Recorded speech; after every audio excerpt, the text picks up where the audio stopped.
যদি কেউ কসম করে আর জায়েজ হয়, তাহলে কি সেই কসম ভঙ্গ করা উচিত নয়।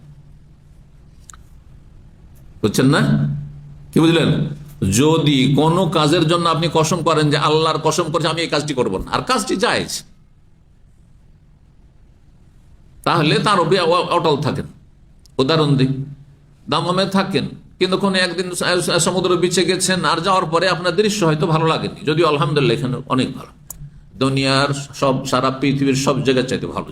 হ্যাঁ, তারপরে আপনি হয়তো এমন সময়তে গিয়েছেন, এমন জায়গায় গিয়েছেন যেখানে আপনি এমন কিছু দেখেছেন যেটা ভালো লাগেনি আপনাকে, অথবা আপনাকে সময় নষ্ট করতে ভালো লাগেনি, যে আল্লাহর কসম জীবন আর বিচে যাব না, তন্নিশে যাব না।